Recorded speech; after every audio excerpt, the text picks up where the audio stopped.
Buenas tardes. Siguiendo con la telecapacitación de los jueves científicos, hoy día 31 de agosto del 2023, tenemos como ponente al doctor Cristian Chiara Chalet, médico cirujano egresado de la Universidad Ricardo Palma, especialista en medicina de enfermedades infecciosas y tropicales por la Universidad San Martín de Porras, miembro de la Sociedad Peruana de Infecciosas y Tropicales, Enfermedades Infecciosas y Tropicales, y actualmente es médico asistente del Servicio de Infectología del Instituto Nacional de Salud Niños San Borja. El tema que va a tratar el doctor Chiara es absceso cerebral en pediatría. Debo mencionar que el registro de asistencia se dará mediante un link que se encontrará en la ventana del chat. Doctor Cristian Chiara, buenas tardes, bienvenido y puede continuar usted. Buenas tardes con todos, gracias por su presentación, doctor. Bueno, el día de hoy les traigo este tema bastante interesante que es absceso cerebral. Vamos a ver el temario.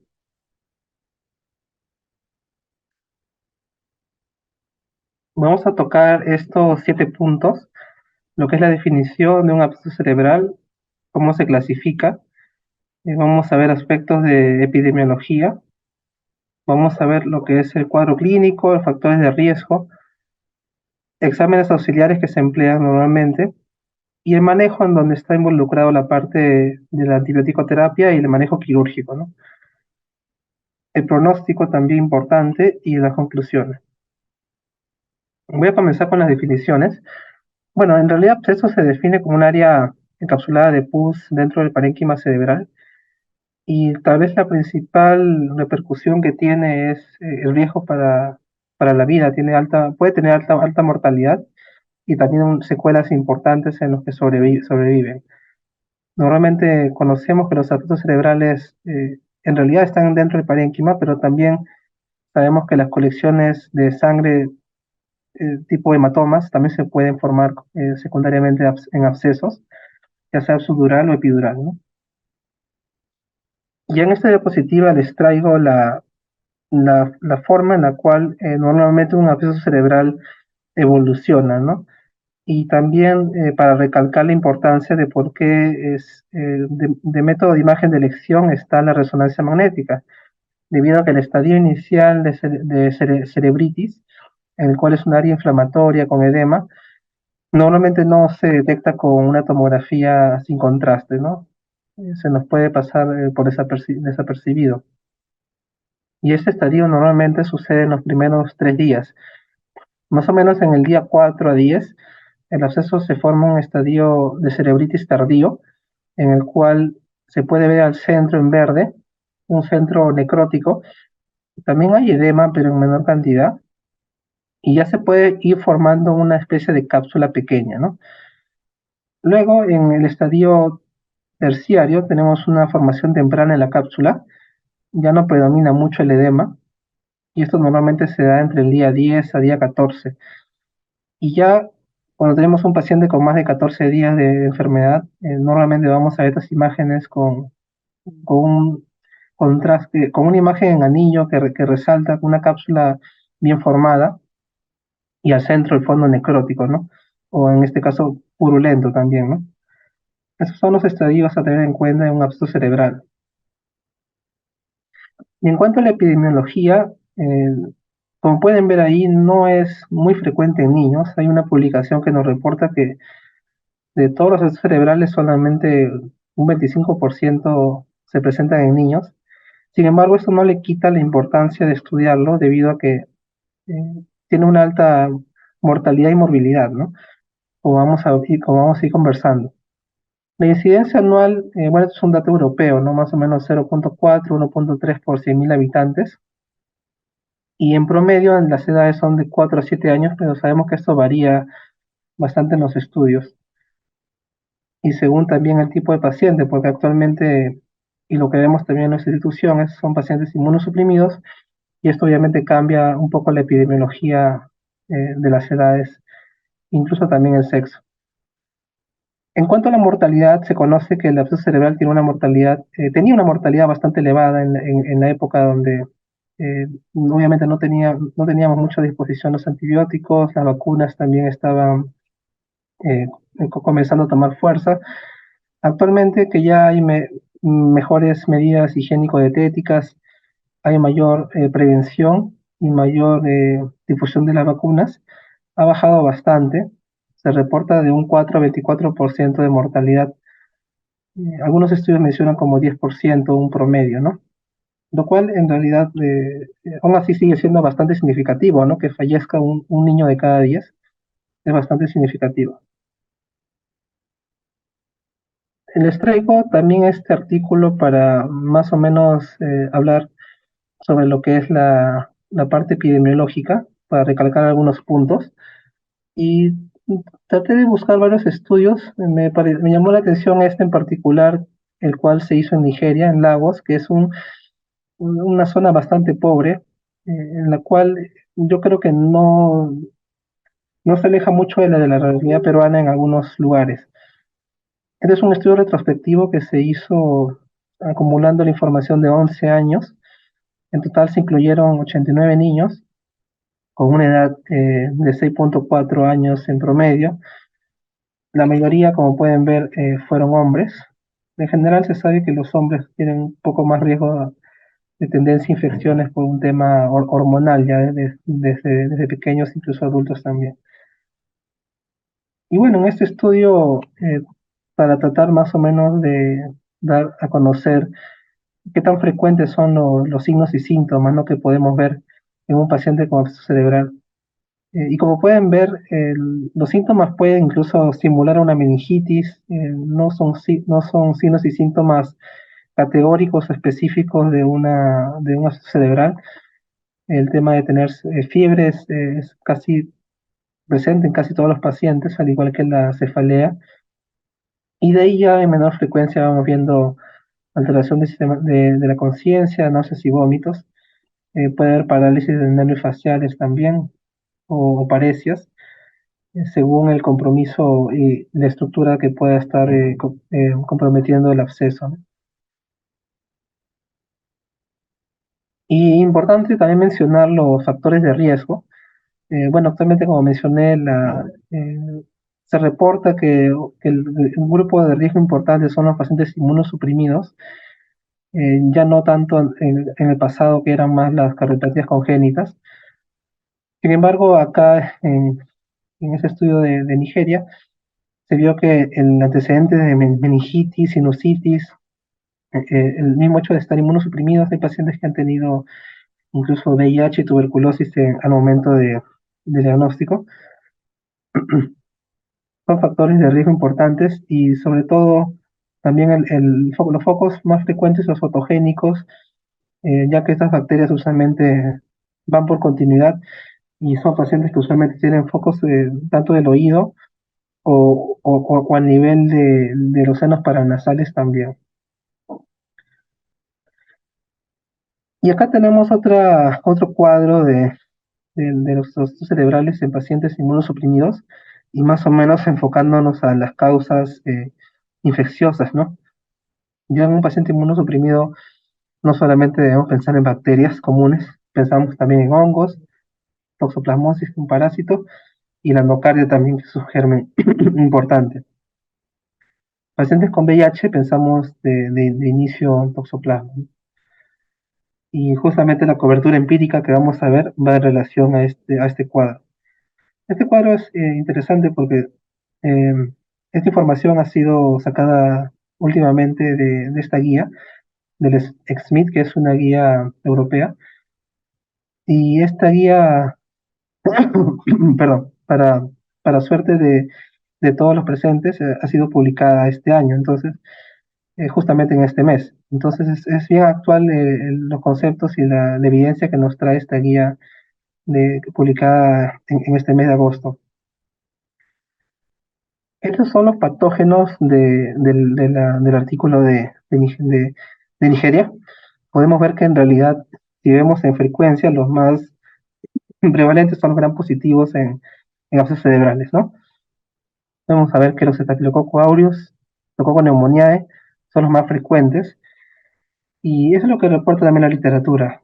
Justamente un problema que está habiendo también en Nigeria y que también aqueja en varias partes del mundo es la vacunación, ¿no? Si bien sabemos que la vacunación ha avanzado bastante a nivel mundial, hay varias zonas donde aún no existe poca llegada de vacunas o por el mismo idiosincrasia de las personas, los padres no desean que sus hijos se vacunen. Entonces, esta puede ser una explicación de por qué en Nigeria se encontró una gran cantidad de Pneumoniae como causa de absceso bacteriano, ¿no?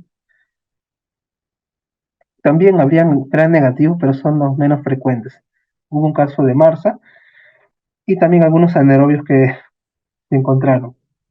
Importante recalcar también de que hay la posibilidad de encontrar cultivos negativos, ¿no? Cultivos estériles, pero no quita el hecho de que la pus está ahí y es un agente bacteriano, ¿no? Esto puede ser por múltiples causas, de repente el paciente ha estado con antibióticos previamente, ¿no?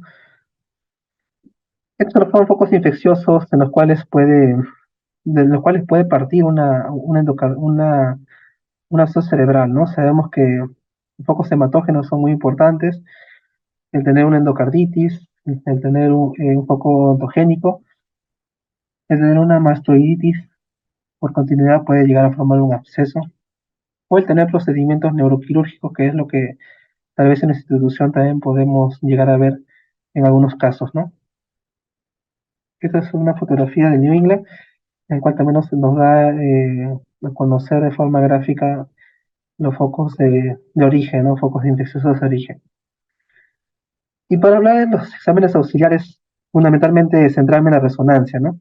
Como hemos comentado, y justamente esta guía última del Smith comenta de que la resonancia es el gold estándar, justamente también porque permite detectar formas tempranas de cerebritis. Y acá podemos ver, este es un caso de un niño de 14 días nacido, con unas imágenes hiperintensas en T2, y en la cual creció un estreptococo como germen causante.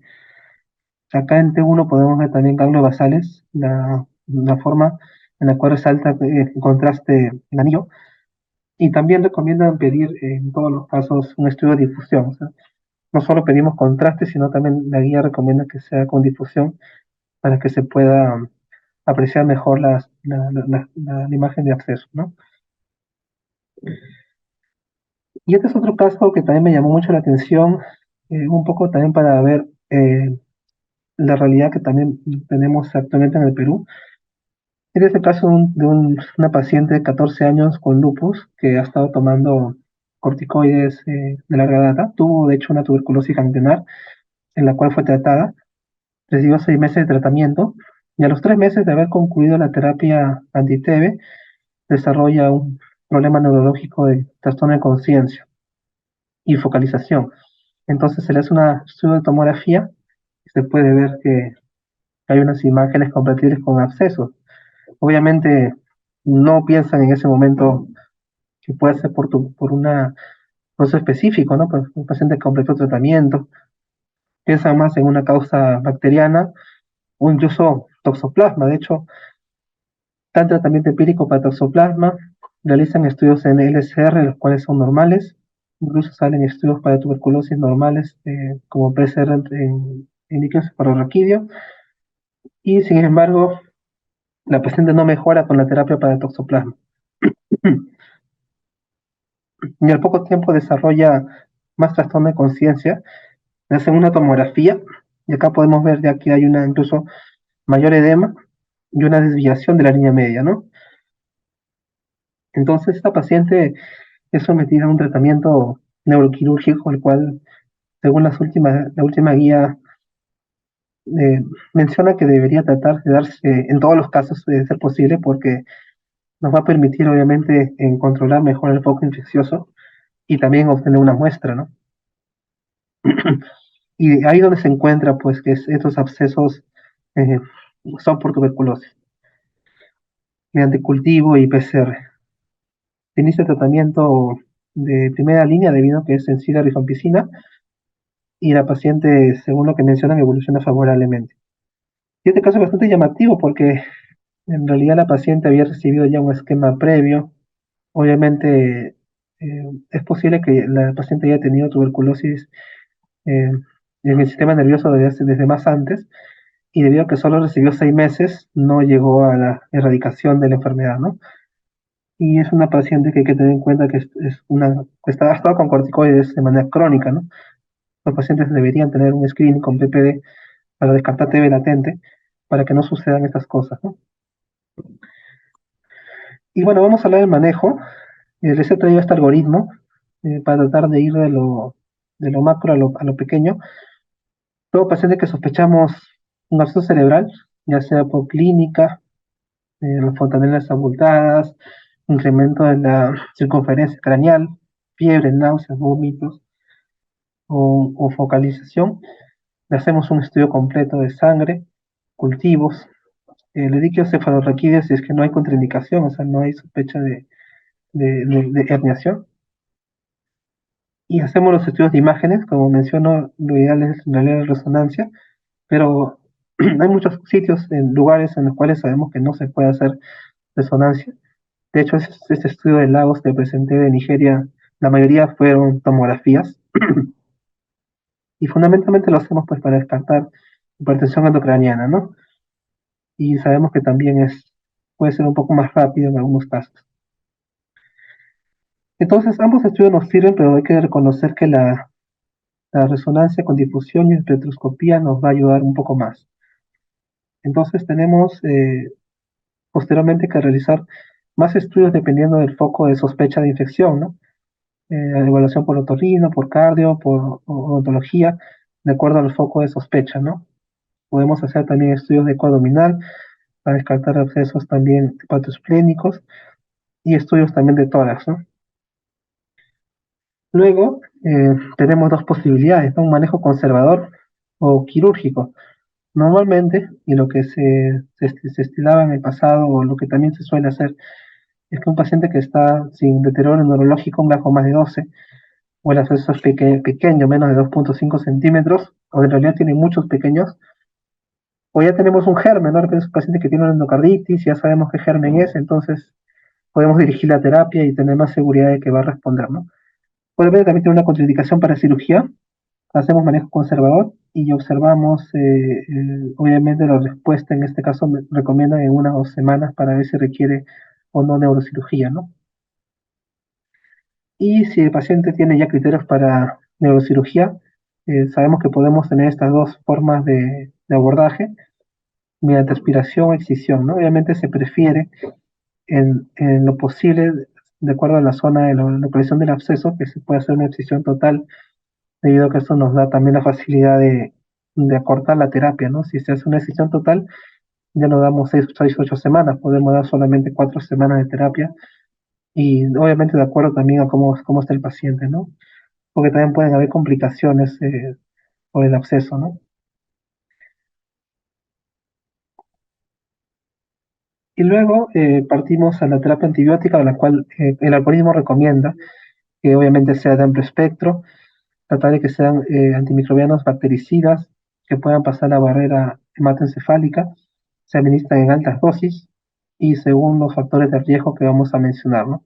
Como mencioné, normalmente el tratamiento es de 4 o 6 semanas para accesos que han sido manejados ya quirúrgicamente y 6 o 8 semanas para los que tienen complicaciones o solamente van a recibir antibióticos endovenosos y orales, ¿no? Y orales. Entonces tenemos que tener las consideraciones siguientes para el manejo antimicrobiano. Normalmente en estos pacientes eh, debemos tener en cuenta que según el foco infeccioso, podemos tener una alteración farmacocinética y una forma de potenciar nuestra terapia, ¿no? En este caso sabemos que en el sistema nervioso existe una barrera hematoencefálica por la cual va a haber una alteración para la penetración de antimicrobianos, ¿no? Y por lo cual una solución ante ello es la dosis máxima de antimicrobianos, que es lo que conocemos, ¿no? Dosis doble en algunos casos. Sabemos que la barrera hematoencefálica, bueno, conecta la parte de la sangre con el líquido cefalorraquídeo. Normalmente los antibióticos pueden ir eh, por estas fenestraciones o pasar simplemente por las membranas si son hidrofílicos o lipofílicos. Tienen sus pasajes según sus características farmacocinéticas del medicamento, ¿no? También lamentablemente hay bombas de flujo que pueden expulsar este medicamento hacia la sangre, ¿no? Y hay factores que pueden influenciar, obviamente, que el antibiótico llegue mejor o no al líquido cefalorraquídeo. Sabemos que los medicamentos lipofílicos de por sí tienen más adherencia a tejidos. Y acá está, por ejemplo, la quinolona, la rifampicina, pueden tener un pasaje mejor que los hidrofílicos, ¿no? Como son los beta-lactámicos, los glicopéptidos como vancomicina. También depende del tamaño de la molécula. Si el tamaño es muy grande como la vancomicina, también va a haber una pobre penetración. Y también en el grado de ionización. Hay medicamentos que tienen una ionización muy alta, como son también los beta-lactámicos y los glicopéptidos, y también eso puede hacer que el medicamento no pase la barrera. La unión a proteínas también, ¿no? Sabemos que la cistresona tiene una gran cantidad de unión a proteínas y una parte nada pequeña nada más está libre, ¿no? Es por eso que la dosis, como sabemos, prácticamente se duplica y se da un intervalo de cada 12 horas, ¿no? Entonces, estas son las recomendaciones de la guía del Smith, la última guía que comenté. Un paciente que nos viene de la comunidad, debemos iniciar de manera empírica una cefalosporina de tercera, podría ser ceftriaxona y metronidazol, ¿no? Como asterisco podemos ver que si el paciente pues tiene una otitis media, hay casos de pseudomonas agresivas en esas partes y se puede incluso aumentar la cobertura de ceftazidima, ¿no? De acuerdo al foco de origen de infección, ¿no? Si pensamos en un foco óptico, se puede considerar ceftazidima. Como alternativa está el meropenem, pero obviamente lo reservamos para casos pacientes críticos o obviamente pacientes con inmunosupresión o con exposición intrahospitalaria, ¿no? Normalmente para pacientes inmunocomprometidos también damos terapia con cefalosporina de tercera y metronidazol, pero agregamos además voriconazol y sulfa. Voriconazol, por lo que comenté, de que las causas fúngicas son frecuentes en, sobre todo, pacientes inmunosuprimidos por patologías hemato-oncológicas, anemia plástica, trasplantes hematopoyéticos. Y las sulfas tienen la finalidad de cubrir lo que es el anocardio, ¿no? Y como alternativa podemos también incrementar la cobertura meropenem. Como sabemos, el meropenem tiene cobertura para anaerobios, por lo tanto no es necesario adicionar metronidazol cuando damos meropenem. Si tenemos un paciente que ha sido manejado quirúrgicamente, sabemos que la exposición a bacterias intrahospitalarias es bastante alta y la cobertura, y lo que vemos usualmente acá en la institución es meropenem, vancomicina o linezolid, ¿no? Obviamente hay alternativas, podemos desescalar de meropenem a ceftazidime, cefepime según el caso, ¿no? Y la duración que nos da esta última guía es que para un absceso que ha sido aspirado va de 6 a 8 semanas, al igual que los que han sido tratados de manera solamente médica. Los abscesos que han sido se han hecho una excisión completa, se puede dar 4 semanas, pero hay que considerar que esto es una opinión de experto, no hay de por sí no hay un fundamento, no hay estudios que fundamenten del todo que sea tan corta la terapia. Sin embargo, lo menciono porque es una posibilidad si el paciente evoluciona favorablemente y si el absceso ha sido extraído en su totalidad y sobre todo más aún si tenemos el germen, ¿no? Y acá justamente también hace el comentario, ¿no? Si tenemos causas de endocardia, toxoplasma, tuberculosis o hongos, el tratamiento es mucho más largo, ¿no? No va a ser definitivamente, no va a ser posiblemente 6 semanas no sea suficiente, ¿no? Algo que también tenemos que tener en cuenta es la concentración de antifúngicos en líquido cefalorraquídeo. Sabemos que lamentablemente las equinocandinas, la cofungina, nidulamina, micofungina no tienen una buena penetración. A diferencia de los azoles, ¿no? Fluconazol, bórico, osaconazol tiene una buena penetración y es por eso que la guía recomienda boriconazol, ¿no? Como un manejo empírico en estos casos de inmunosuprimidos. Yo para finalizar, les traigo también la dosis de antimicrobianos, también de una guía de LITSA, de ventriculitis. Acá nos da la dosis máxima, obviamente, en niños y adultos. Bueno, se los dejo para que de repente puedan revisarlo. Eh, de todas maneras, el dispositivo creo que va a estar a disposición para que puedan revisar el algoritmo, de repente lo puedan tener a la mano y sobre todo las dosis también, ¿no? Como sabemos, son dosis máximas de cada uno de los antimicrobianos. Acá también continúa la lista de tanto el meropenem, oxacilina, rifampicina, según el caso, ¿no? Voriconazol, para niños y adultos, ¿no? Y bueno, el pronóstico, en realidad, la recuperación es completa en casi todos los casos, un 70, 60-70%, pero hay secuelas, no es el problema, ¿no? No es que el paciente a veces queda recuperado 100%, pueden haber secuelas posteriores, las más frecuentes son epilepsias y pueden haber déficits auditivos, visuales, motores, incluso también hidrocefalia o alteración en el lenguaje. Y como pueden ver, en un texto encontré que es 30%, pero en otro texto mencionaban hasta un 70%. O sea, las secuelas pueden ser muy, muy relevantes en estos pacientes, sobre todo si han tenido complicaciones, si el acceso de repente ha invadido la parte intraventricular, ha habido ventricolitis asociada, ¿no? El absceso ha comprometido alguna zona del parénquima importante, eh, también es un factor a considerar, ¿no? Como conclusiones, en realidad debemos reconocer que no es un diagnóstico frecuente, sin embargo, el impacto está por su alta mortalidad y movilidad, a pesar de que ya han pasado bastante tiempo de que se conoce esta patología y han avanzado los métodos diagnósticos y terapéuticos. A pesar de eso, es un tema importante a revisar. El método de imagen de elección es la resonancia y el uso de antibióticos empíricos siempre va a estar en función de los antecedentes, ¿no? En este caso, paciente con una infección comunitaria, intrahospitalaria, y cuál es el grado de inmunosupresión que tiene, ¿no? Si es una inmunosupresión celular, humoral, iatrogénica también se llama por medicamentos, sobre todo corticoides, ¿no? Y tener en cuenta que la penetración de los antimicrobianos en realidad es baja. En realidad se considera usar siempre las dosis máximas en todos los escenarios que se sospeche una infección del sistema nervioso.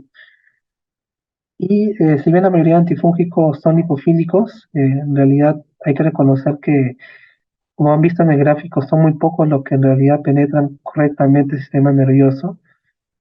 De hecho, casi siempre preferimos, como le mencioné, fluconazol o voriconazol. No se suelen dar quinocandinas. Y anfotericina también tiene su llegada limitada, ¿no? Bueno, gracias por su atención. Si hay alguna duda, con gusto la voy a responder.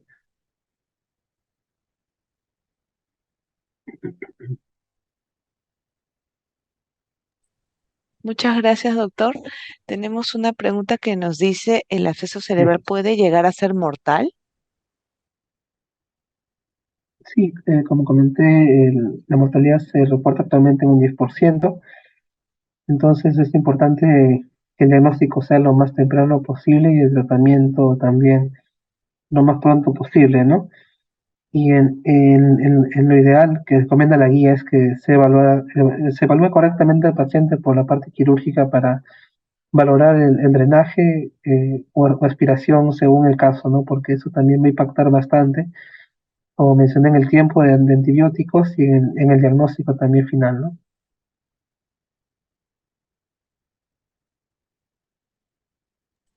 Gracias, doctor. Y nos dicen, ¿y por qué se forman los abscesos? Los abscesos, como mencioné, tienen usualmente un origen eh, contiguo o lejano, ¿no? En este caso, las principales causas son los focos odontogénicos o óticos, pacientes que tienen pues otitis media que no se han tratado correctamente, puede llegar a una mastoiditis y esa mastoiditis llevar a un absceso, ¿no? También pues tenemos causas eh, secundarias a bacteremias y esa bacteremia puede ser secundaria a muchas etiologías, ¿no? Pacientes con catéteres de larga permanencia pueden tener bacteremias y esa bacteremia, según el germen, también puede llegar a sentarse en el sistema nervioso, ¿no? Formar un absceso.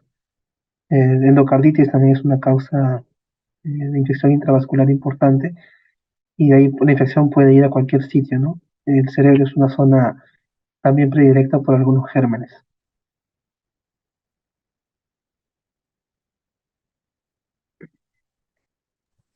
Muchas gracias, doctor. Bueno, para finalizar, ¿qué recomendaciones nos podría brindar?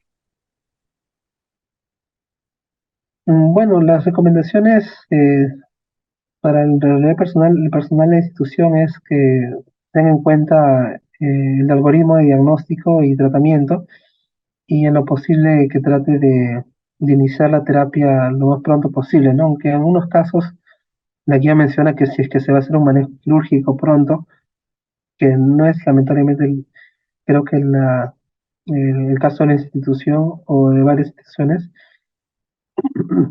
lo ideal es que se pueda tomar una muestra incluso antes de los antibióticos, ¿no? Es lo que menciona la guía. Si se puede hacer dentro de las 24 horas antes, sería lo ideal, ¿no? Pero si es que el paciente va a demorar la parte quirúrgica o es incierta, lo ideal es que se inicie los antibióticos lo más pronto posible, según lo que he mencionado, y se pueda hacer sus evaluaciones respectivas de manera multidisciplinaria, ¿no? Como he mencionado, según el foco de infección se puede abordar la parte óptica, la parte dental, y de todos modos se hacen los cultivos también correspondientes para ver el germen que puede estar en la sangre, ¿no? No está de más decir también de que la parte preventiva es importante, siempre promocionar la parte de la vacuna, dado que la vacunación tiene un impacto importante en los gérmenes, sobre todo el estreptococo, ¿no? Para prevenir estas infecciones comunitarias que son frecuentes, ¿no? Entre los niños.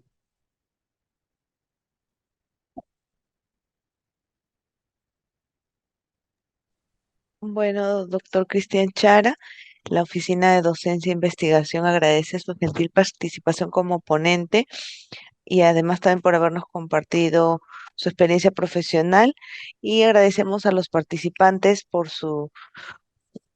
estar siempre pendientes de nuestras telecapacitaciones y los esperamos la próxima semana con otro jueves científico. Muy buenas tardes. Gracias, doctor. Gracias a ustedes, hasta luego.